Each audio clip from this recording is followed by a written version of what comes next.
Hi, and a very good afternoon to everybody who has joined us. My name is Charmaine, and I'm working with the Communication and Information sector here in the UNESCO Regional Office for Eastern Africa. And today I've been given the responsibility and the privilege of welcoming all of you here to join us on this discussion on gender perspectives on artificial intelligence and the rule of law in Africa. And I don't want to take up too much time because I know the meat of the discussion is really the speakers who are coming after me. I just wanted to express my thanks to Lawyers Hub for making this happen, as well as to our speakers today, Teki, Neema, Lilian, and our moderator, Jorge, who you will get to meet and discuss many important issues with later. So I guess I just wanted to start by setting the context of why we are here today and why we have this webinar series. There are many things right now happening in the legal and the technological landscape that warrant this important discussion today. One being that there are many legal questions being raised about, the implications of artificial intelligence for human rights, for surveillance, for liability. And at the same time, and I think another issue happening in parallel is the increasing adoption of AI technologies in judicial systems, not just, from the rest of the world, but also in Africa. And with all these global conversations happening, we, UNESCO and the Lawyers Hub, really ask ourselves the questions about how can we contextualize this conversation to Africa, recognizing, not just the diversity of judicial systems across the world, worldwide, but also in Africa alone. And how can we bring people who are passionate and interested in this topic into the same space to air our perspectives, and in that way allow us to document some of these emerging issues that are coming up. So we're very happy to have you today contributing to this discussion because, and you might have seen in the video earlier about the Africa Law Tech Festival. Many discussions from the webinar today and perspectives that you share in the chat or with our speakers will also contribute towards a findings report that will be on gender perspectives on AI and the rule of law in Africa, and launched at the Africa Law Tech Festival in July 2024 this year. Sorry, could you just go back really quickly? And I promise I'll just take 30 more seconds. And so I just wanted to introduce all of us to some of UNESCO's work in partnership with judicial operators. Something that may be of interest to practitioners here would be a massive online open course on AI and the rule of law, which you can access at the link at judges.org/AI-ROL. And this is really a culmination of 10 years of the UNESCO Judges Initiative, now being 2024 since it was launched in 2014, working with judges and judicial actors on freedom of expression, public access to information, safety of journalists, and today and now, artificial intelligence and digital transformation. So there is actually also, as I've mentioned, the global parallel to this series. And if you're interested in finding out more about it and following the subsequent series, you can also scan this QR code right here to learn more about the conversations that are happening at the global level. Next slide. And just a parting shot. If you have enough steam after this webinar, we also have another one coming up just right after this is happening. So if you want to join more discussions after this, you can scan the QR code at the bottom right-hand corner of the screen. And so without further ado, I think I'm going to hand my time over to Jorge, who will take us through the rest of this session. Yeah. Thank you very much and welcome again to this conversation. Thank you very much, Charmaine, for the presentation and the context provided to this series of webinars. This is the first out of 3, where, as Charmaine described it, we want to explore the intersections on the gender impacts of artificial intelligence and the judiciary system, the rule of law in Africa. If I have one moment, I would like to share my screen to share a few thoughts before I introduce the panelists. My name, for those who don't know me yet, is Jorge Clark, and I work as a strategic advisor for the Lawyers Hub, in particular in topics related with technology, innovation, and strategy.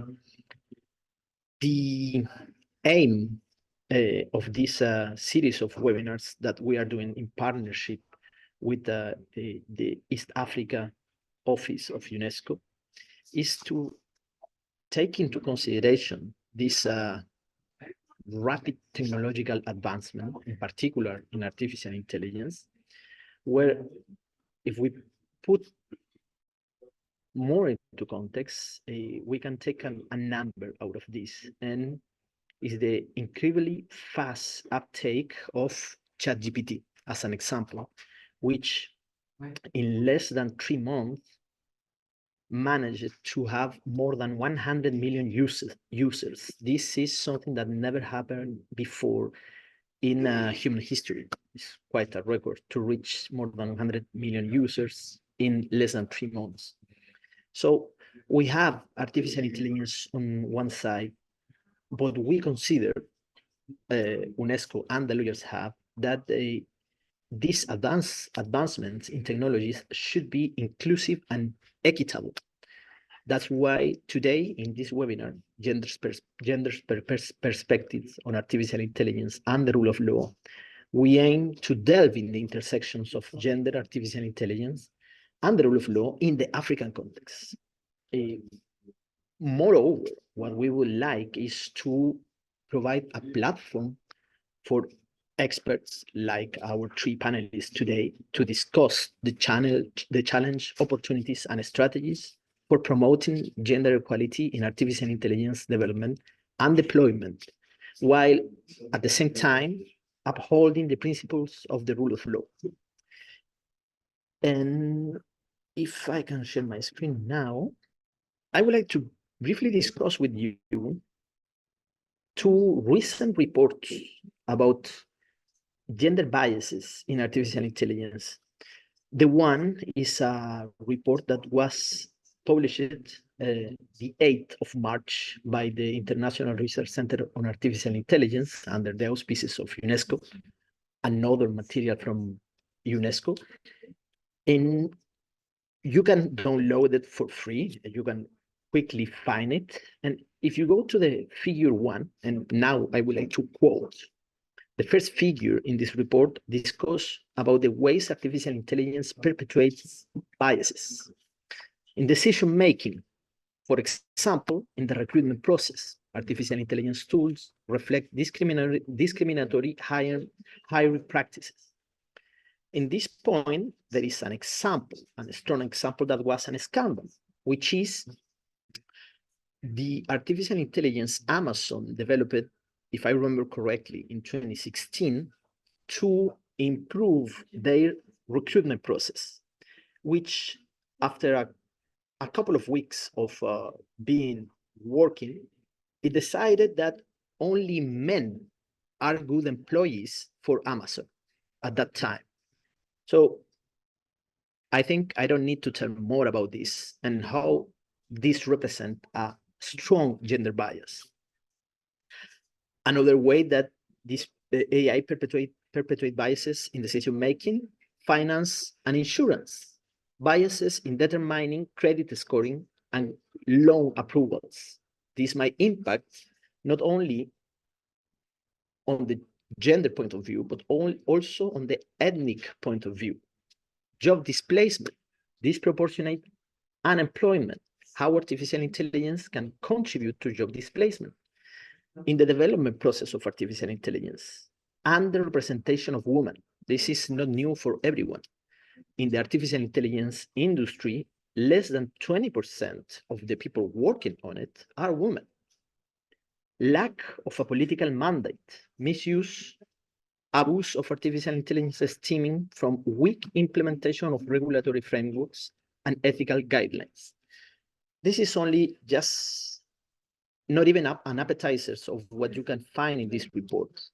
Then the second image is an article make it public on the 29th of February of 2024 from the Stanford Law School, which might be the law school that is the closest to Silicon Valley.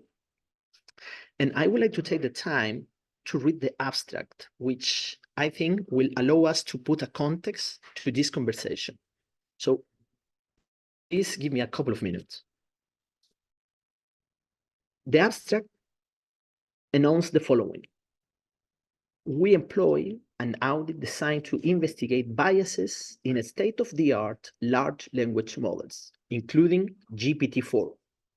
In our study, we prompt the models for advice involving a named individual across a variety of scenarios, such as during car purchase negotiation or election outcome predictions. We find that the advice systematically disadvantages names that are commonly associated with racial minorities and women. Names with Black women receive the least advantageous outcomes. The biases are consistent across 42 prompt templates and several models, indicating a systemic issue rather than isolated incidents. While providing numerical decision-relevant anchors in the prompt can successfully counteract the biases, qualitative details have inconsistent effects and may even increase disparities. Our findings underscore the importance of conducting audits at the point of large language model deployment and implementation to mitigate their potential for harm against marginalized communities. Here I would like to stop and present our panelists, but I would like just to repeat one sentence in the abstract of this recent article. Names associated with Black women receive the least advantageous outcomes.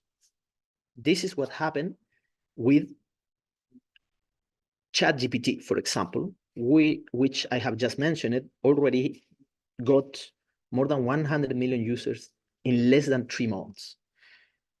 So we're facing a huge problem here, and we would like to understand how this is impact the judiciary system from a gender point of view. So what best way to do this is to try to build a community of women practitioners on the judiciary in Africa and invite them to let us know what are their concerns, fears, and preoccupations about the impacts of artificial intelligence in their work.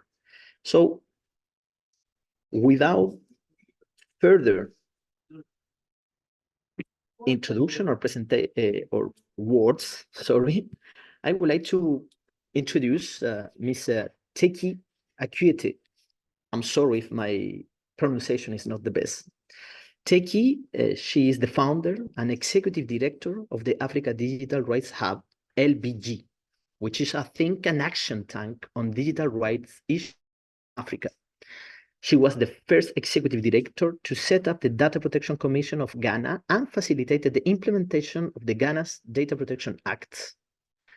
She is also a senior partner at Nsiah Akuetteh and Company, a law firm based in Accra, Ghana, that specializes in information technology and telecommunication law in Africa.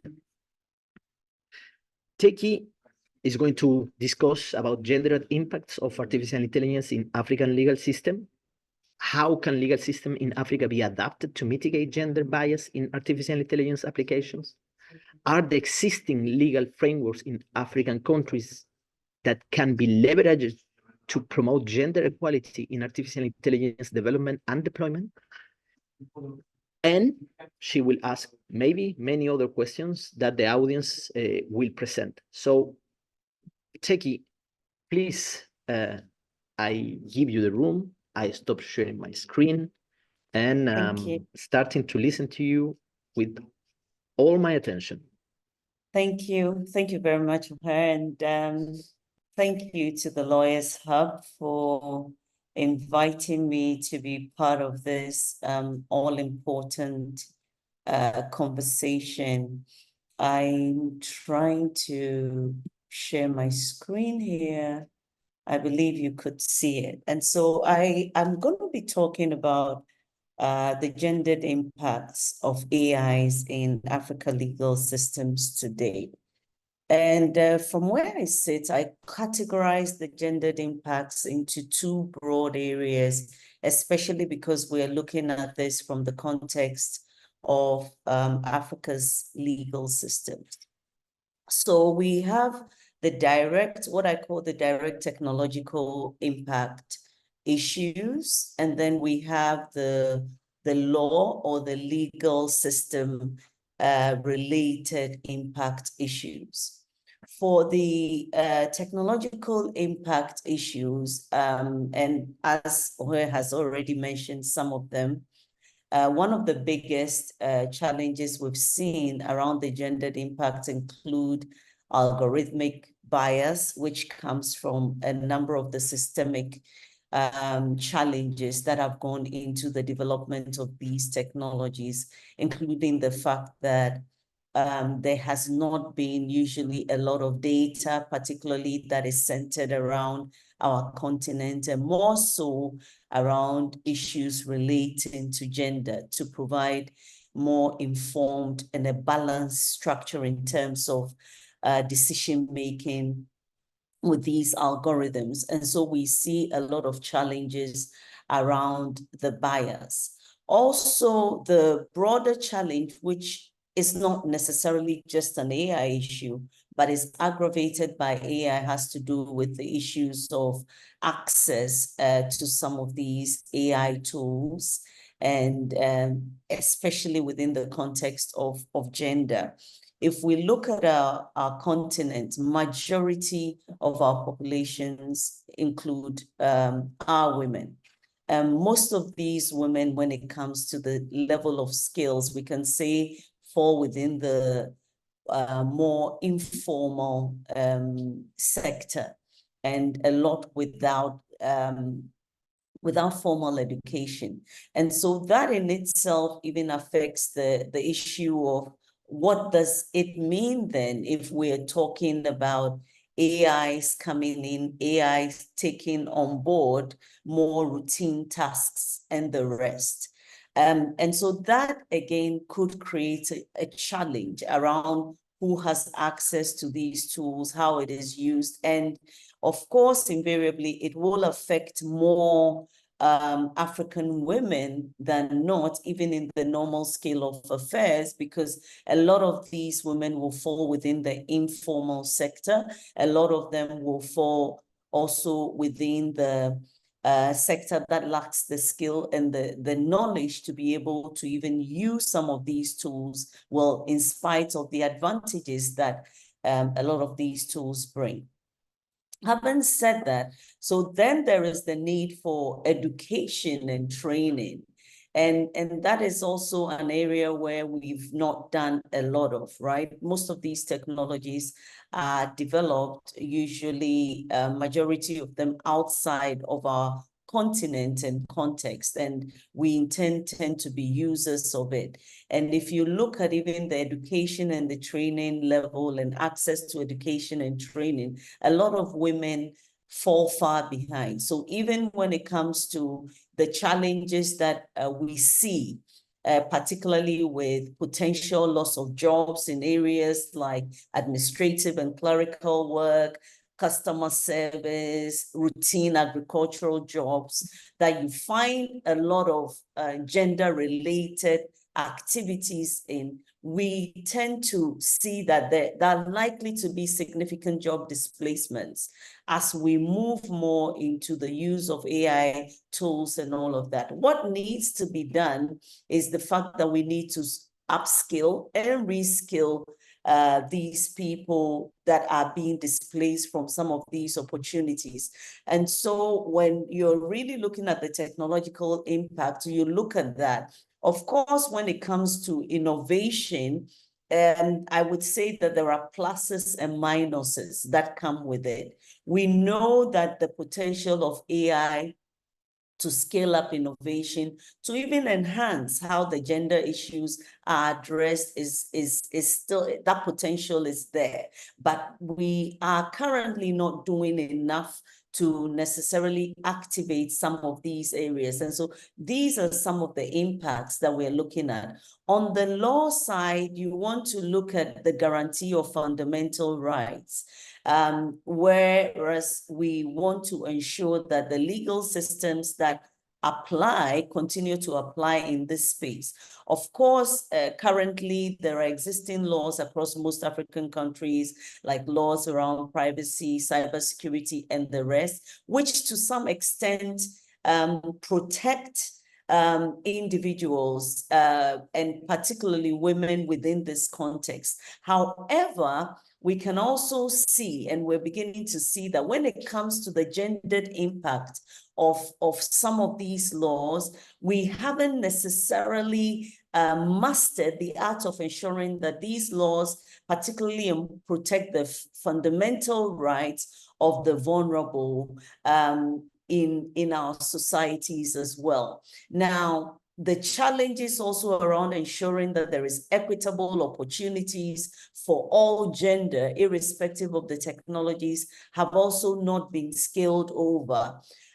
If you're looking at access to justice, there is the potential to use these AI tools to enhance justice delivery. However, that could also be a challenge in that if we do not address some of the challenges that have earlier been mentioned, and also that I started with around algorithmic bias and all of that, we may end up creating more challenges around access to justice and justice delivery as we continue to explore movement of some of these, explore use of some of these technologies in addressing that. And I believe that one of the biggest areas to our rule of law has been the conflict of law issues. Most of the laws that we see in our context usually are not as advanced as elsewhere.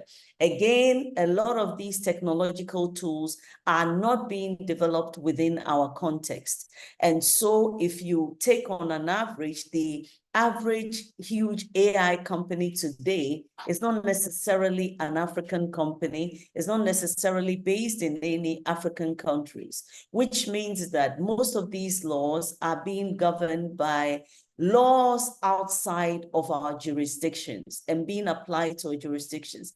And that technically creates the potential for a number of conflict of laws, where we may have situations where in our context, we may not necessarily be able to, even within the context of our laws, adequately protect our citizens because, one, the institutions are not necessarily based here, and one, our laws are not crafted in a harmonized way to facilitate collaboration that actually enables us protect our communities as well. And of course, we have the normal legal and regulatory challenges that we continue to face. And these are quite broad, from not having adequate laws to circumstances where even where we have the laws, we're not putting in place effective enforcement mechanisms.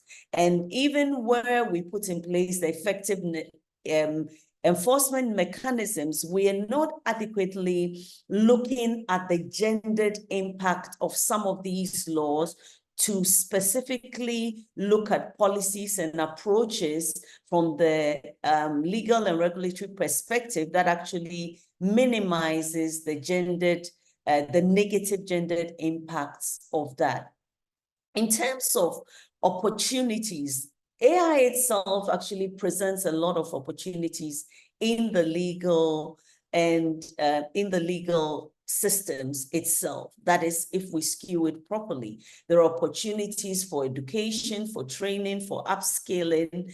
I had earlier mentioned opportunities for innovation, both in the innovation in terms of enhancing, the gender, the ability to address some of the gender challenges that exist in our ecosystem.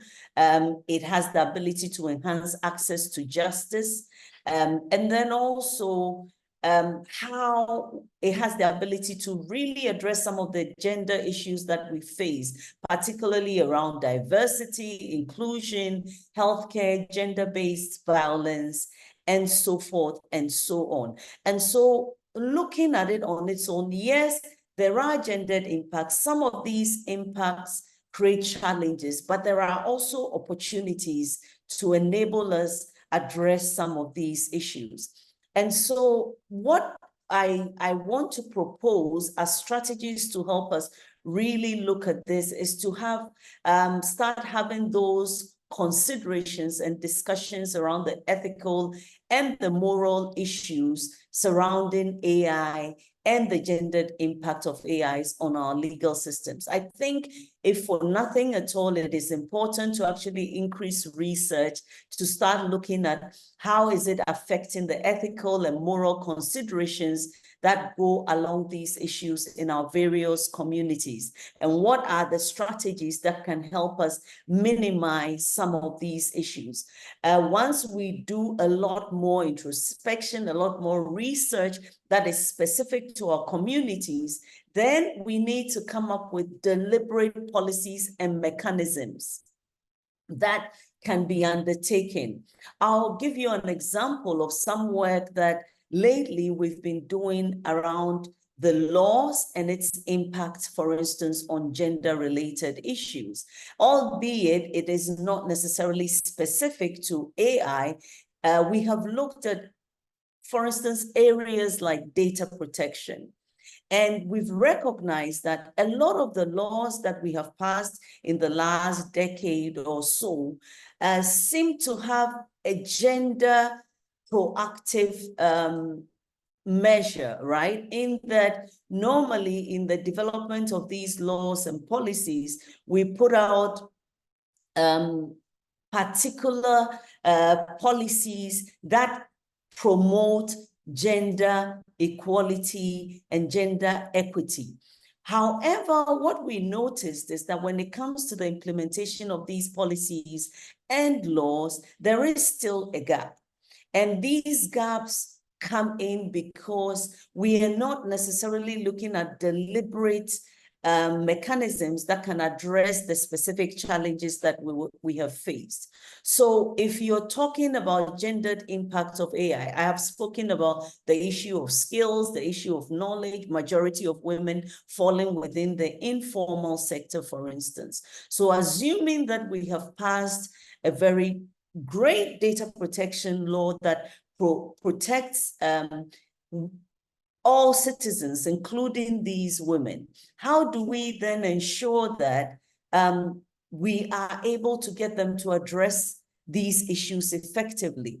I've sat in at a round table in focus groups with women around some of these challenges. And it was actually unearthing to even realize that in situations where the information was being collected, they were not fully aware of what that information was being collected about them, how it was being used. And that was because of the formal language within which these exercises are being conducted. And there was no deliberate approach to necessarily inform these women in a language that they understand of the impact of the information that is being taken on them, whatever laws are there to protect them, and how they themselves can protect themselves. And so it's very important to address some of these gendered impacts, to have deliberate policies and mechanisms that target the actual challenges faced by the particularly women and vulnerable groups within our societies. Also, we need to think around how we're going to approach the issue of harmonized frameworks, especially in the context that we find ourselves in.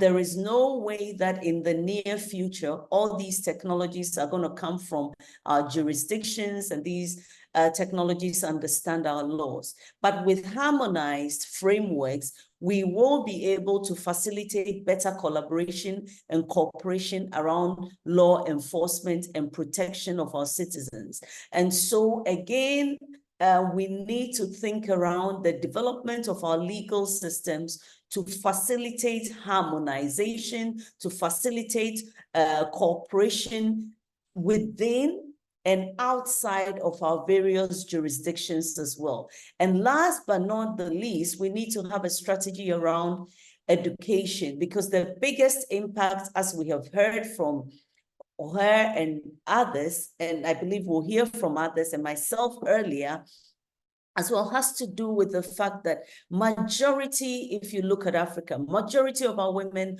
fall within the informal sector. And even for those that fall within the formal sector, if you look at the kind of jobs, for instance, that we've predicted AI may replace, a lot of these jobs will fall to women in the space. For instance, routine agricultural jobs, clerical jobs, and administrative jobs. We know that a lot of these are women. Now, when it comes to technological knowledge and skill also, we are also aware through a number of research that women fall far behind men when it comes to that. So having the gendered impact means that when it comes to the adoption and the use of some of these technologies to create an equitable and a fair society where everyone benefits effectively from these technologies, we need to look at how we're going to educate and train, particularly those that, the gendered groups that fall within the low and the informal sector, who will most be impacted by a number of these technologies. And I think at this point, I just want to conclude to say that there is a lot happening. It's not all doom and gloom. However, we have to be, as a continent, as people that work in the legal systems, we have to be very deliberate about these issues. And in order to be deliberate, one, we must clearly identify where the challenges are and put in place specific mechanisms, be they education, be they having the right kind of laws, to promote and to ensure that we do not leave anyone behind. Thank you. I think I can stop here. Thanks to you, Teki. Thanks a lot for your presentation. I kept one line of what you said, is how to adequately protect African citizens. If we can narrow down this on the perspective of this webinar series, is how can we adequately protect women African citizens? And we are going to discuss further about this later on, but for me, there is this crucial point that if we are conscious that, globally speaking, today, we haven't been super successful or successful enough to protect Afro-American women or women citizen. And we have now this innovation, this big tool, artificial intelligence, that presents, as you have just mentioned, a lot of opportunities, but at the same time can reproduce, and not only reproduce, but increment bias that will have a negative impact in Afro-American women or just women African citizens. What can we do next to exactly said what you mentioned, adequately protect this portion of the population? Just want to put this on the table to discuss it after all the panelists have presented. So thank you again, Teki. And now I have the honor of presenting Lilian Olivia Orero, which is the founder of Safe Online Women Kenya, SOW Kenya, a Ban Ki-moon Global Citizen Scholar, Mandela Washington Fellow, Datasphere Initiative Fellow, and advocate of the High Court of Kenya. She has a career spanning over 5 years, operates in the nexus of law and technology and gender, and her research has led her to many different prestigious institutions. And Lilian is going to discuss about ensuring gender inclusivity in artificial intelligence development, trying to tackle questions such as what are some best practices for ensuring diverse data sets are used to train artificial intelligence models used in legal context? How can developers identify and mitigate gender bias within artificial intelligence algorithms? And what role can governments and organizations play in promoting gender diversity within the field of artificial intelligence research? So, Lilian, please, the floor is yours. Thank you so much, Jorge.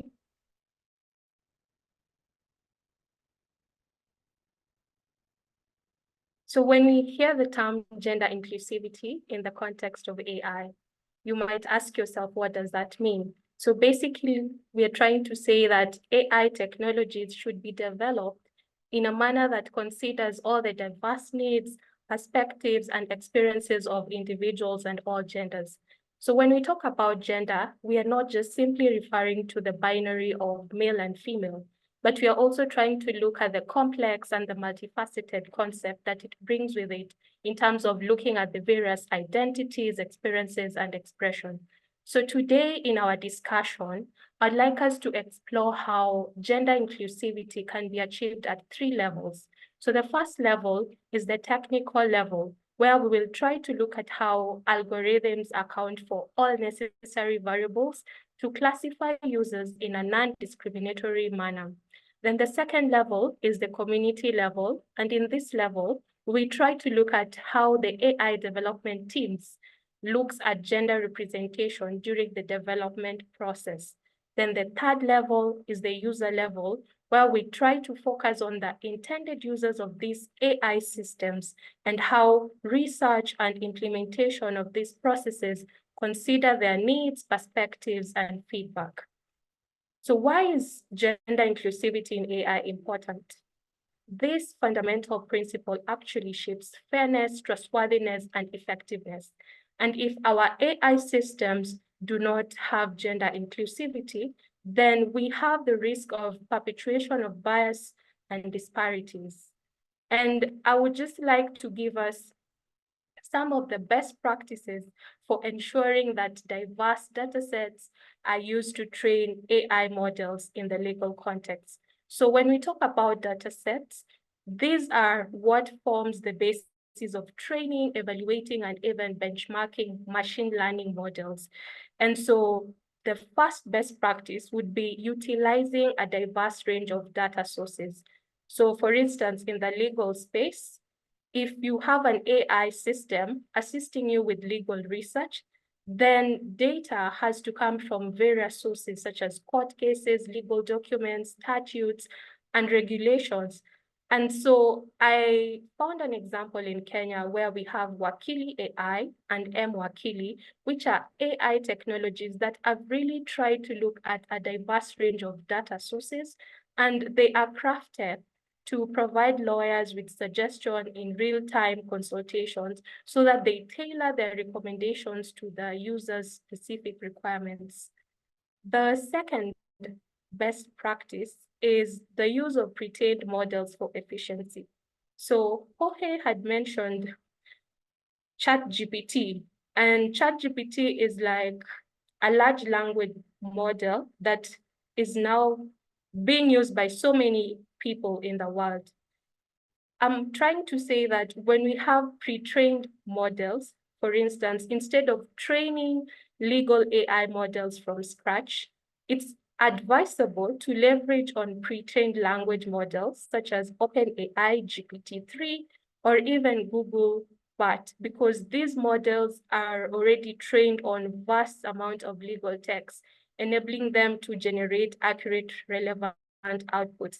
But the question that would come is, how accurate will this training of the text be? Because if we look at the African context, we have multiple languages, and how have these large language models, for instance, used Swahili in their training? So those are some of the questions I would like us to think about. Then when we look at how developers can identify and even mitigate gender bias in AI algorithm, you find that gender bias occurs in 4 ways. So the first way is through data bias. So for example, you can have historical hiring data that is skewed towards male candidates being selected for certain roles. And this AI algorithm is trained on this data. So chances are it will favor male candidates in future hiring decisions. Second form of bias, which Teki mentioned, is the algorithmic bias. And this form of bias is where an algorithm is trained to recognize faces, for instance, primarily based on data from a specific demographic group. And it might perform poorly when applied to individuals from another demographic group. The third form of bias is what we call representation bias, and a lack of representation for certain groups of people in the development and testing phases really leads to bias. And as human beings, we are already biased inherently. So imagine of the developers who are even feeding data into these systems. Then we have what we call a feedback loop, where, for instance, if you have a recommendation system which consistently suggests lower paying jobs for women, then this is already biased on historical data, and it may contribute to perpetuating gender wage gaps. So I'd like to give us like real-life example or cases of how AI and gender bias is perpetuating itself in the legal context. So we have the first form of bias, which is through the natural language processing, and this can occur in 2 ways. So the first way is through the text corpora bias, where you will find that, for instance, in legal documents, court cases, and legal precedents, historically, there are biases reflecting societal norms and inequalities. So if the training data includes biased language or decisions, then the resultant models can inherit and potentially amplify this form of bias. The second one is what we call word embeddings. So for instance, if you have a natural language model that is trained on where certain professions such as judge, lawyer, and partner are predominantly mentioned in association with the male pronouns or names, then that model will learn to encode this gendered association. And when presented with a new text or data, then the model would exhibit biased association. And so the other form of bias is bias in digital image. So we have facial recognition technology, and in Kenya, we're using this technology, for instance, to identify suspects and ensure efficient security management. However, these facial recognition technologies have been shown to be highly biased, particularly for dark skin toned and gender non-conforming individuals. So take an example of a woman who has short hair and deep voice. So these features are socially constructed to be male features. And therefore, such biases would even lead to over-policing of Black individuals, women, and gender non-conforming individuals. And so, as mentioned earlier, algorithms are typically developed in the global north. And when we look at the training of the data sets, they're so different from our African context. So big tech such as Google, Microsoft, Meta, IBM have tried to make strides in the global south by setting up research labs, development centers, and even data centers. So you might think that, wow, that's amazing because it appears to be beneficial to the local ecosystem. However, this still is a gap because when we look at our African local talent, we are still not highly specialized when it comes to roles that can fit into these shoes. However, all hope should not be lost because I also have some examples of emerging local AI practitioners and research groups that have really tried to address issues around agriculture, healthcare, and education. So for instance, we have initiatives such as Bala, which is a smart keyboard that is the first mobile phone application that is supporting spell checking of Swahili or even Shona. And it's just an example of a homegrown technology that indeed meets the local population and fills the gap that is normally overlooked by big tech. And so what role does the government or even organizations play when it comes to promoting gender diversity? So as government, one thing I would recommend is to adopt an industry-specific framing of AI. Most of the time, artificial intelligence is overlooked in development and gender policy, and it's put in general terms like ICT and technology. And such generalization actually perpetuates gender disparities in AI development. So to address this, policymakers should explicitly define AI, what AI means in the African context. And by doing so, they can then ensure that we have gender mainstreaming efforts to integrate AI in the development process. Then when it comes to education and training, which was also mentioned, my organization is trying to see how to encourage young women and girls to pursue careers in science, technology, engineering, and mathematics, because women and minorities in gender are underrepresented when it comes to AI research. And some of our homegrown institutions, such as Data Science Africa, Deep Learning Indaba, are really contributing greatly to representing African scholars in artificial intelligence and machine learning conferences. And this really increases the publication number and the application to our local problem. So as I conclude, as a researcher, I would say it's also fundamental to really invest in funding research, particularly for AI development in Africa. And an institution called Artificial Intelligence for Development, AI4D, Africa, is already doing this. So there's a project in Makerere University in Uganda that is focusing on understanding gender biases in automatic speech recognition systems and developing mitigation strategies. So when you look at virtual assistants, most of the time first, this form of AI technologies have a gendered voice. And it also seems to appear that they're supposed to take orders from people, and that perpetuates gender bias when it comes to labeling women as, taking orders from people. So this particular project is trying to find a way to be inclusive and equitable to all its users when it comes to automatic speech recognition systems. Then there's another project in the DRC by Co23 Lab that is just trying to consider linguistic and cultural diversity. As Africa, we are blessed to have so many languages, but that also comes with a challenge, because if we have AI technologies that do not explain or cater to the diversity of our culture and language, then it perpetuates bias during the development process.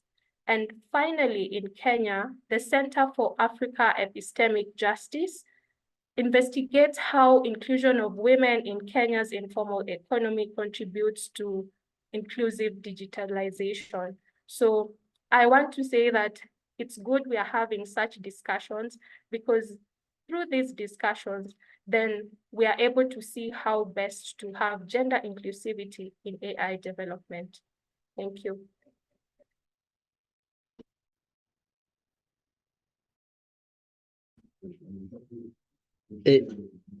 Thanks to you, Lilian, for your exposition, which took in consideration root elements of the technological point of view. Sorry to rephrase the same word, but where all these biases are technically rooted. I take 2 points from your presentation, Lilian, for the discussion at the end. The first one, when you mentioned as an alternative, you mentioned it as a possible best practice for diverse datasets or diversity within datasets, was the use of pre-trained models for efficiency. But there is a problem here. I think a pre-trained model, as you mentioned, could be one of these generative artificial intelligence, large language model like BART or GPT-4. And today, there are, I think every day, there must be hundreds of applications that are being built upon these generative AI systems. The problem is that, as we mentioned at the beginning, these pre-trained models are already biased, deeply biased, especially against Afro-American women, Black women. And this is a fact. So if we use this pre-trained model, we are going to be reproducing this type of bias. So how can we approach this? Because if we are going to use these pre-trained models, we will be forced to use something to prevent us from reproducing a bias that is already within these pre-trained models. That's one of the questions for later. The second one is, you mentioned the role of governments and organizations, and you pay it special, or you put it special emphasis in what artificial intelligence means in the African context. I think this is a key element. Just to point out something, for the recently signed Artificial Intelligence Act from the European Union, they worked on the definition of what is an artificial intelligence system for almost a year, I believe. Almost a year, maybe more, just to define what is artificial intelligence system, to make the law, the regulation around this as robust as possible, especially with the fast changing of the fast speed of changing of the technology, and thinking in the future how this might change. Now, what you propose is how this definition should be or can be adapted within the African context. And I think this is a key element. Second point for further discussion later on. Once again, Lilian, thank you very much. And with that, I would like to present our third panelist from today, Mr. Neema Jaji.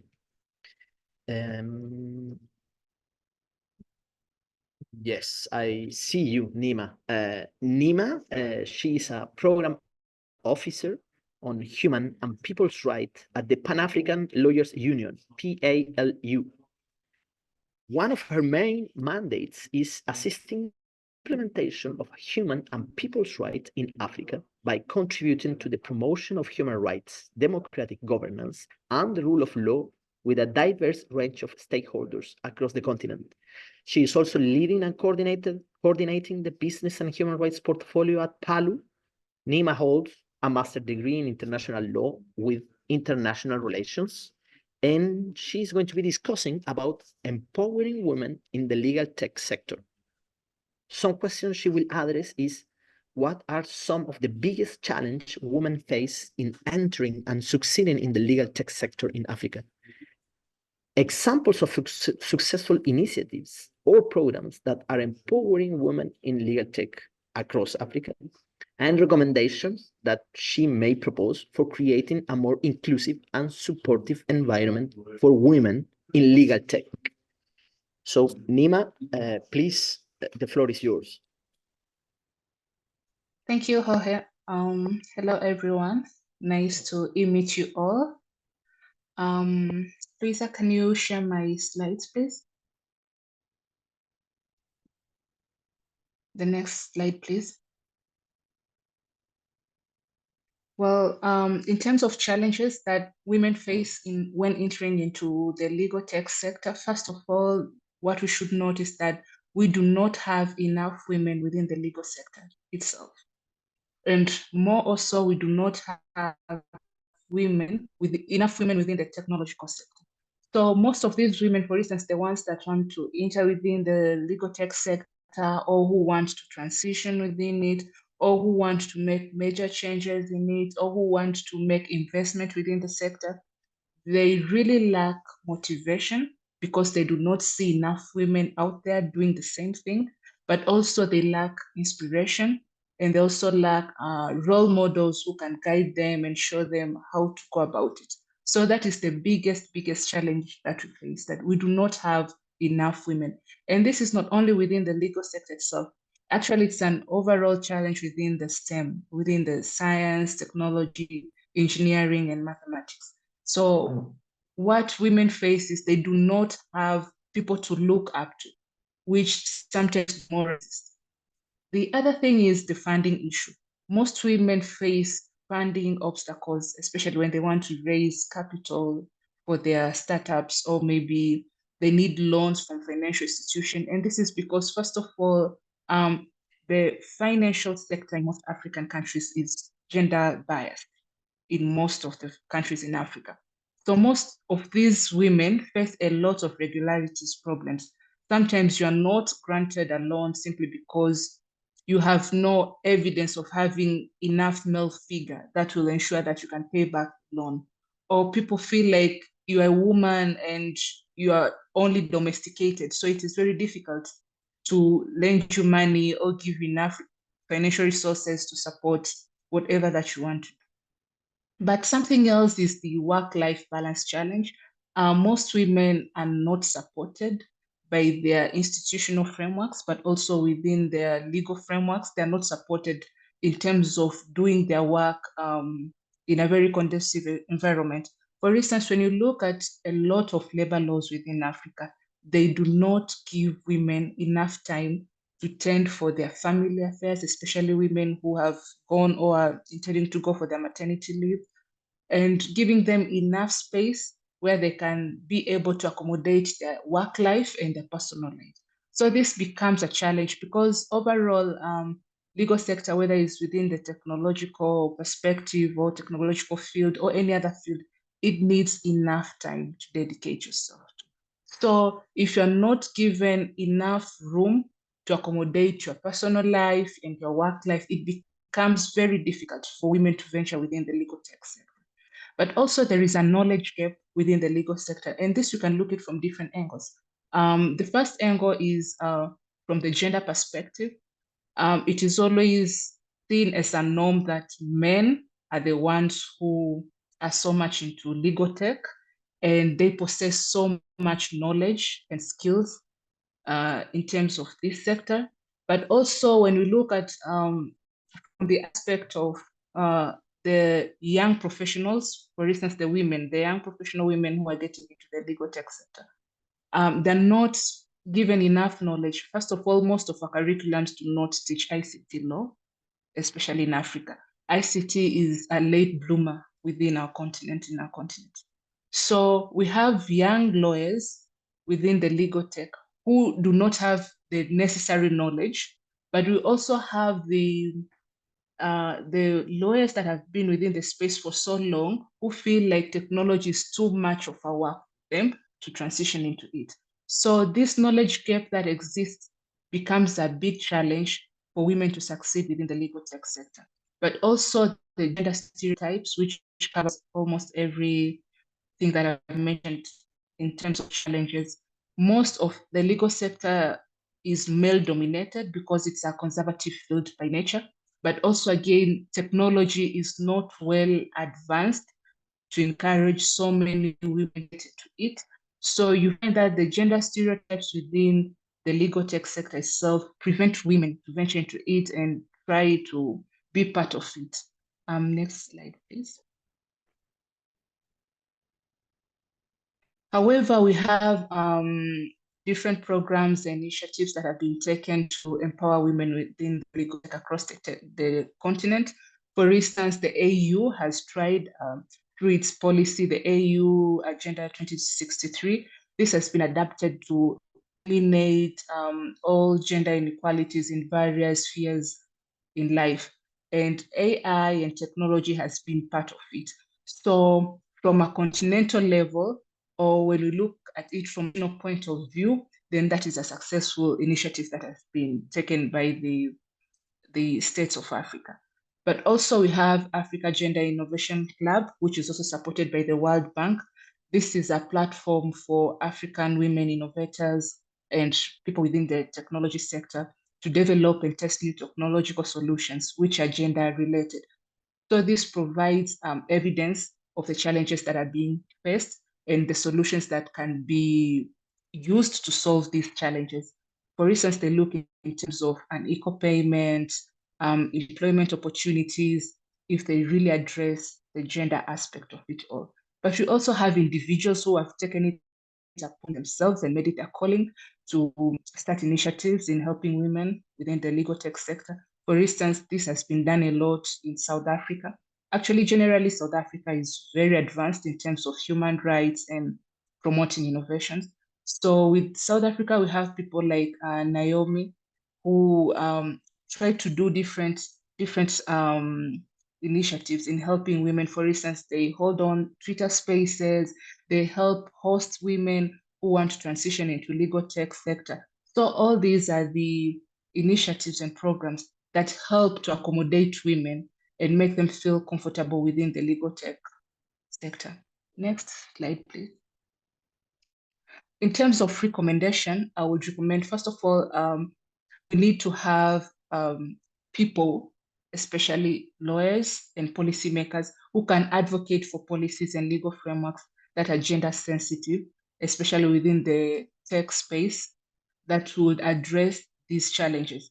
Because as much as you can have, and this actually is a challenge within the African continent, as much as you can have instruments, the continental instruments or the regional instruments within Africa, but if you do not have national instruments, then that work won't be easily implemented or the problem won't be easily solved, because you may have a regional instrument, for instance, which does not even have implementation or enforcement mechanism. Then you have states which do not have those laws or do not have those policies, or they have not even ratified those laws. So the ones who are suffering are the people on the ground. That means these are the ordinary average citizens. So you'll have women within the legal tech sector who, yes, they have big instruments that are regulating them from a regional continental level, but they do not have instruments that protect them or regulate them within their national spaces. So you'll find these women within this space are always vulnerable. So the best thing is, as much as we may have regional or continental instruments, we need to advocate for these policies within our national states, within states and governments. But also we need equal access to resources. It's high time that financial institutions, they realize that even women can actually have startups, can have big firms, and they can have different corporations where they can be used to do transformation within their societies. So they need to have access to these financial resources, because sometimes you need to have, maybe if it's a partnership, you need to have the majority of the partners who are male for you to be given a loan, something which is very unrealistic. We have a lot of female spaces, female organization, corporations that want to do this kind of transformation. So if they cannot access the financial resources, that means all the work that they intend to do will be impossible or won't be efficient.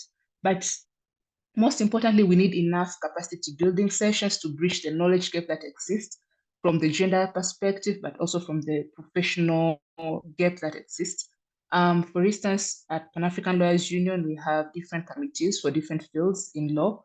For instance, we have the ICT Law Committee, where we conduct a good number of capacity building sessions for different lawyers in terms of ICT, AI, and technological law.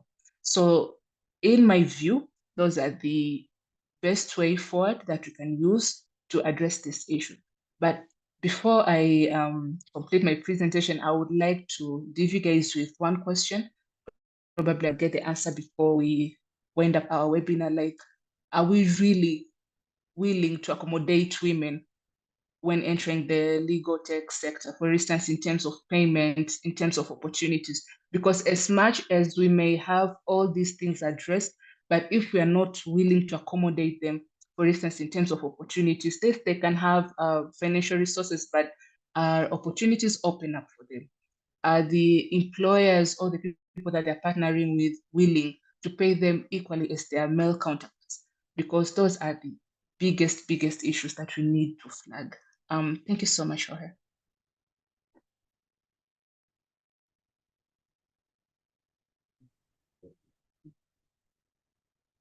Neema,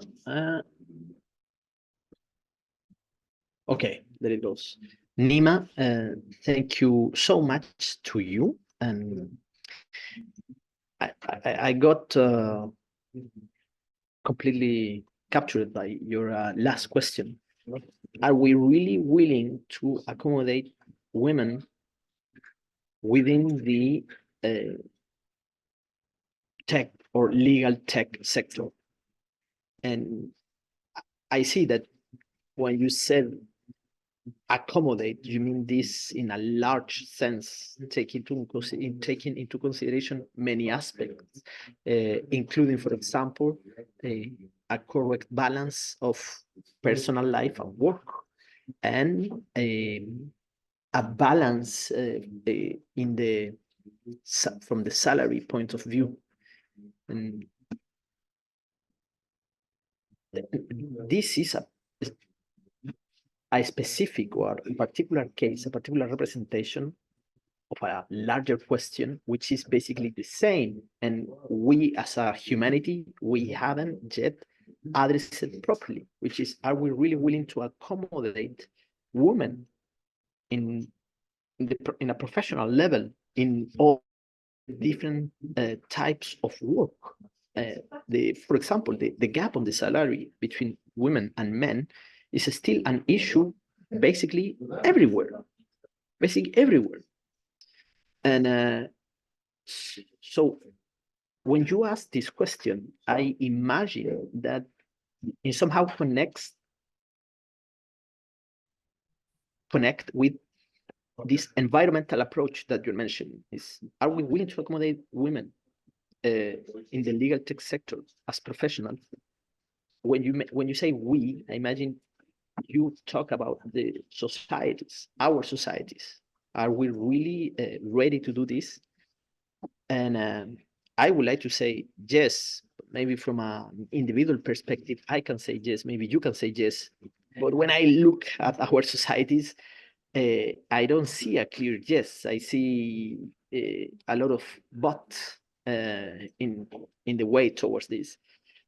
And it's a very large question that maybe we should be asking and putting on the table permanently for the next 200 years, maybe, and try to push in that direction. This should be considered as a north of evolution, going to an improvement in the gender balance development of societies.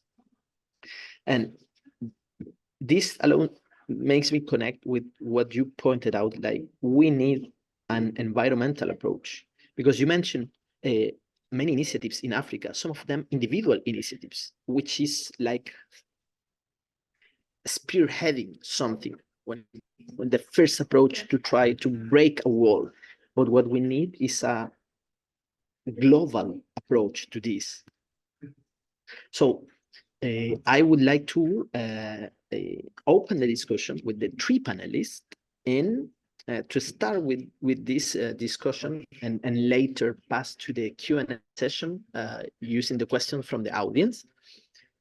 I would like to ask two very simple questions to the three panelists, which is, the first one is, could you tell us an example of your personal life where you have experienced the negative consequences of gender bias related issue within the universe of technology and law? in the judiciary system, in your daily basis work. Just share an example, because one example from three women like you could make the audience feel how this bias manifests in reality. That's question one. And my second question would be, could you prioritize a list of 3 concerns or fears of the negative impacts of artificial intelligence in the judiciary system in the African context? Just these 2 questions to start. Maybe we can get again, repeat the cycle and start with the Teki. Okay, so the first, does it have to be my own experience or a woman's experience in terms of bias? I think it would be to make it more tangible. If it's a story about you, it will be more sensible for all of us here. But if you don't want to share a specific personal story, you can share I believe I have experienced something, but it's not necessarily coming to mind now. You know, but yes, but we experience biases almost on a daily basis. I think some of which has been shared. In my case, sometimes even within the context of your name, right? You're categorized as a male, or you're not even categorized as African at all, and that. And sometimes even by being African, or sometimes even the fact that I am a lawyer with specialization in technology, you know, people naturally assume, without seeing you, these technologies just assume that you're a male, you know, and so within that context, you're sometimes addressed to as a male, but those are like really salient. I think nothing significant comes up for me now. In terms of prioritizing the concerns, I think for me, within the African context, the biggest concerns that I have has to do with particularly women that fall within the minority, that are also in the majority on our continent, especially those that fall within the informal sector. And my biggest concerns that I have is also the issues around job displacements. And you know, we've spoken it out there that these people can be skilled, right? But if you have a woman that is, let's say, working on a refuse dump, and that is her daily life, and she uses technologies in one way or the other, and sometimes AI technologies kick her out of her job without any formal education. The big challenge I have is what should reskilling really look like, especially within our context. So it's not just a simple thing about reskilling, because some of these people are not necessarily reskillable. And so we really need to start addressing some of these challenges from the point of view is, what are we doing? Are we retraining them or reskilling them to work in other sectors? Or are we looking at upgrading them? Also, another of my biggest concern, which is connected to this issue, has to do with the laws that we have. I believe we've mentioned that what do we have to do to protect them? Personally, I do not think that it is always the laws necessarily You know, the laws are important to protect and all of that. But what I have seen with the gender issues in the last, let's say, 2 decades across Africa is that these laws are not necessarily doing what we're putting them out to do. In that we are passing a lot of these laws and we're not necessarily enforcing or putting in place enough enforcement mechanisms to protect and realize the objectives for which these laws are passed. And so one of my biggest areas that we need to prioritize, even beyond passing the laws, is prioritizing enforcement and how we can use the laws, particularly to protect the vulnerable, especially women within these contexts.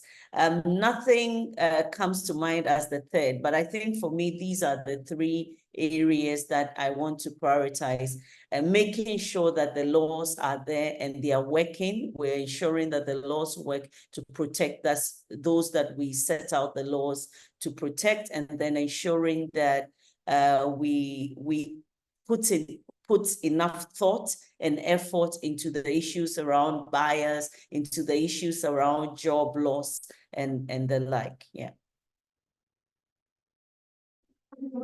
Teki, thank you very much for giving your thoughts on the first couple of questions.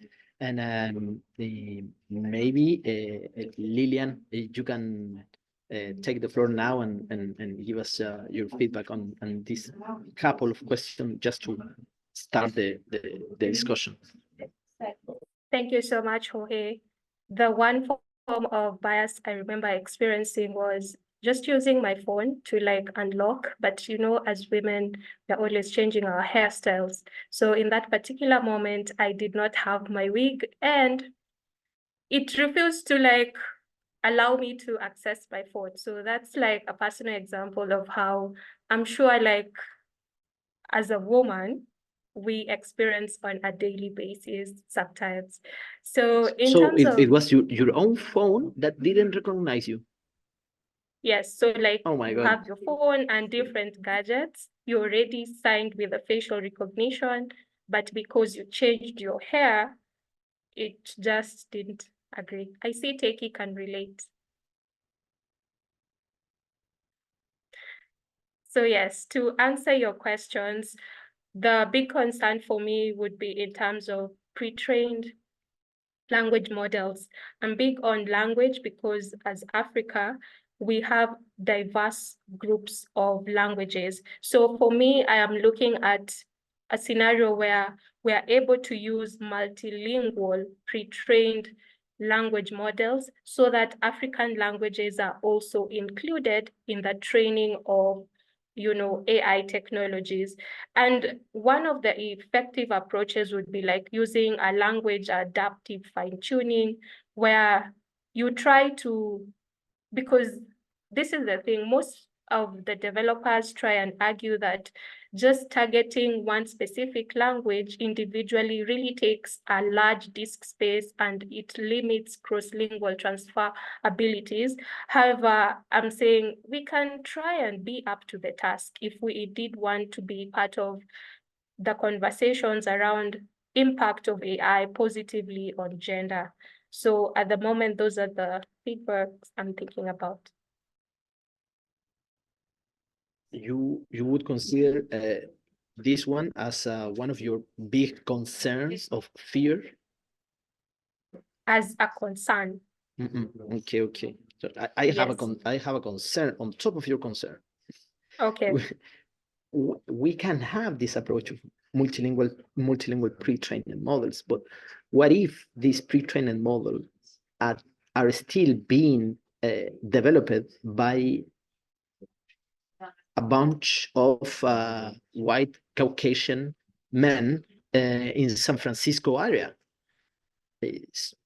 We can have a nice approach with a multilingual pre-trained models, but still the developers team behind is I don't know, 70 or to 80% men and maybe 70 to 80% white Caucasian. And so these biases are going to still be flowing there. We will keep the discussion later on, just to build a concern on top of a concern. Thank you, Lilian. And so we can have Neema to address the two questions and story. Neema, yes, you are. Thank you, Jorge. Well, actually, the point where I first, actually, this is something I first, sometimes it's not a one-time thing, is that when you show up in work setting or professional setting, and you find that people are expecting a man instead of a woman, so they'll be asking you, have you actually come for this? And you tell them yes. And the next question will be, are we expecting somebody else? And she'll be like, no, you only have me. So you have me to deal with. So that is one of the biases that I face all the time. But on the second question, in terms of concerns and fear, actually my biggest concern and fear, especially within the judiciary, as far as gender and AI is concerned, is that I have observed, also have that feeling that the African judicial system itself as an institution and the members of the judiciary, first of all, they are not so willing, they're very reluctant in adapting technology within their systems. First, as an institution, for instance, you find most of their activities, most of the works that are being done by the judiciary, most judiciaries in Africa, they are not automated. That is one. So the fear is Africa itself will lag behind in terms of technology, in terms of AI, in terms of ICT. That is the first thing. But the judiciary, as far as the members are concerned, that is the judges, the justices, the magistrates. These people, first of all, most of them are conservative by nature. So they're not people who are very willing to adapt this, other than the system itself, the institution itself, as individuals. So we might end up finding ourselves that as much as we really want to have the policies, the laws that accommodate all the laws that speak on AI and legal tech, but we have an institution, a whole institution, and individuals that run this institution that are not in support of the technology itself. So that we is face my again this environmental barrier. Yes. So you might end up having, for instance, you have the laws that support these things. Then, for instance, you have a case, you go to court, a case with regards to AI, or maybe something to do with data protection or cybersecurity. And you have a bench that is not even supporting whatever that you're talking about, and a bench that is not willing to learn or to know more about it. So you find yourself that you already have a biased perspective from people who you expect to adjudicate on your matter. So these people, we have to remember that the judiciary itself is the one that sets precedent on these things. So once you have precedent setters who are biased, is already a problem. So personally, those are my biggest fear and concerns, especially when judiciary is concerned.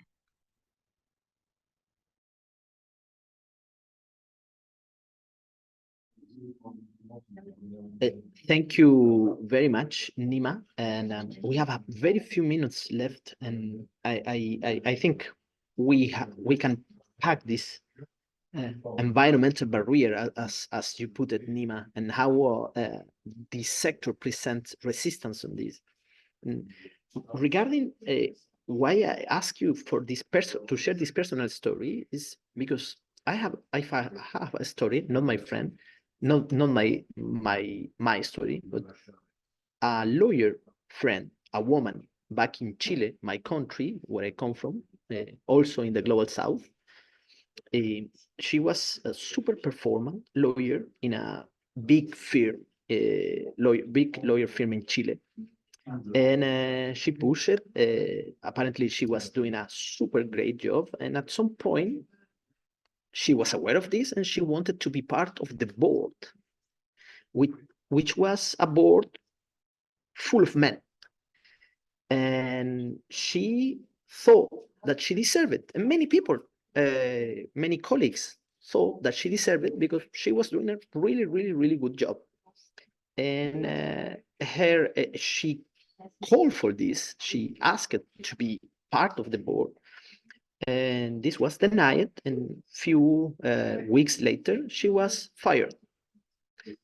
And she understood in a very subtle way that the main reason why she was not accepted in the board and later fired was because she was a woman. And she managed to gather enough proof of this and sue this legal firm in Chile for this situation, for gender discrimination, and she won, which this set up a precedent. And this type of precedent can build on breaking this environmental barrier that Neema is discussing. Maybe we can just to give the why I asked this question, because I had recent example in my head, and maybe to finalize, we can pick a question from the audience.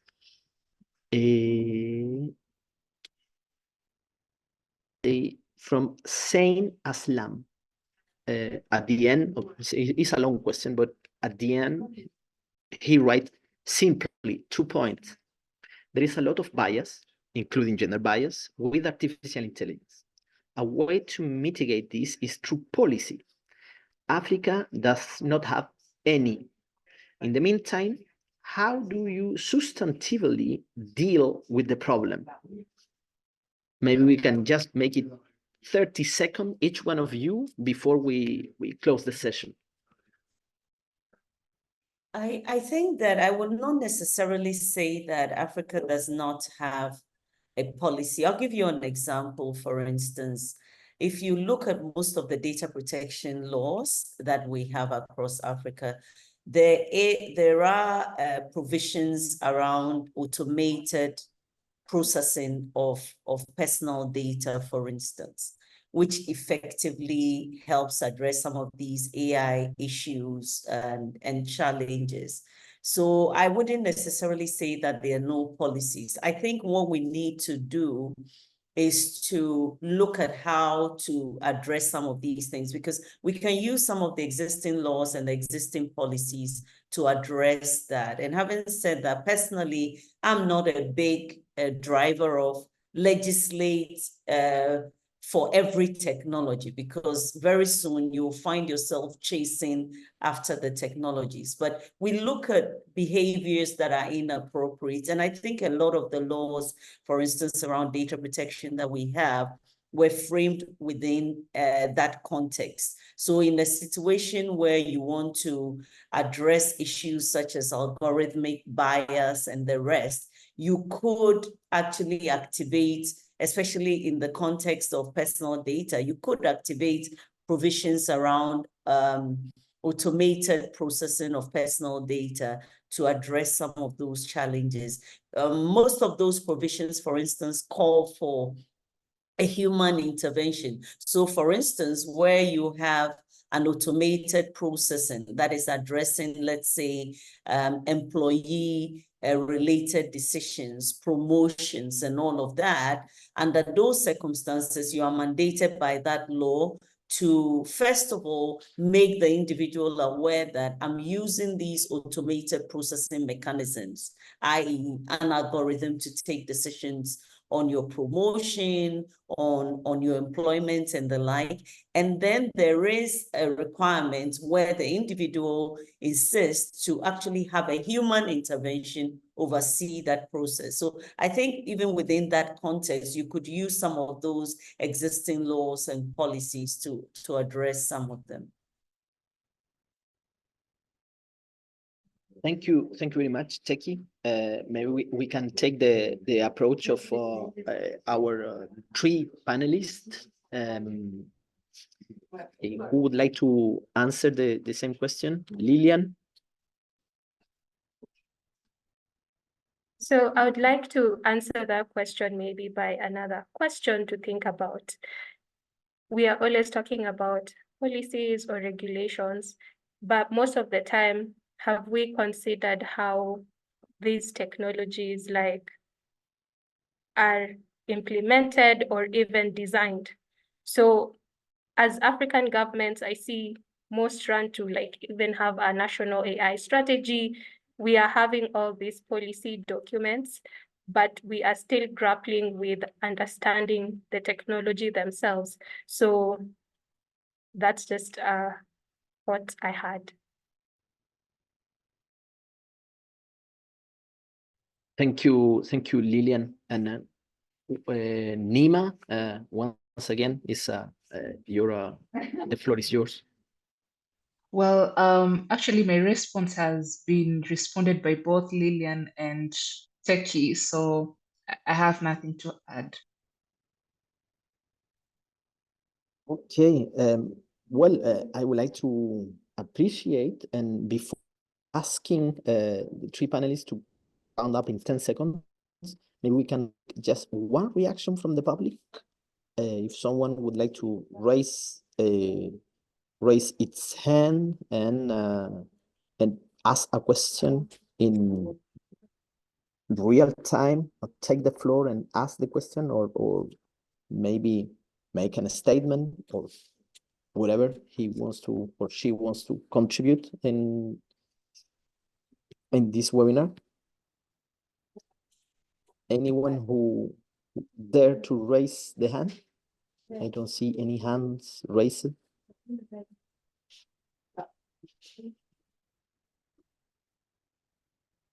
No. Well, it seems that the audience is a little bit shy today. However, we have a large audience. Well, we already took one question from the audience, but I see no hand raised.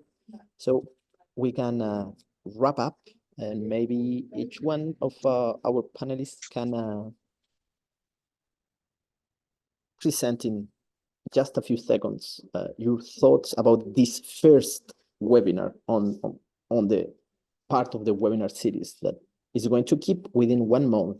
So everybody's invited for the next episode in May. Teki? Yes, as concluding remarks, I would like to say that to protect women, especially in this space, we first have to recognize that there are challenges and identify what those challenges are. And we need to also understand that the challenges that women face across Africa is very diverse. And in our approach to addressing those challenges, we need to look at it from that diverse and inclusive manner. Thank you, Teki. Lilian? For me, I'd like to say that technologies are products of their time and organizational context. So it will reflect in the knowledge, materials, interests, or even conditions at a given time. And this is the time where we have to indeed look at both, implicit bias from creators or developers, as well as the societal bias when we indeed want to tackle gender inclusivity in AI development. Thank you very much, Lilian. And Neema, your closing remarks. We need to understand that technology is a late bloomer in our continent. So we have to accommodate all vulnerable groups that need to have access to technology from different fields, be it women or any other group. So we need to embrace technology, but also we need to accommodate the participants in it. That's it. Thank you. Thank you very much, Neema, Lilian, Teki. I have put it in the chat, a questionnaire for all the audience. I invite you all to answer it. I invite you all also to Thursday, 16th of May, to the second edition of this webinar series. And thanks again to the audience. Thanks again to the panelists. Please answer the questionnaire, and happy to see you, all of you, and even more people within almost 1 month on Thursday, 16th of May, to keep discussing all the impacts of artificial intelligence around gender issues in the judiciary system in Africa. Thank you to UNESCO East Africa office, and of course to the Lawyers Hub. Bye-bye.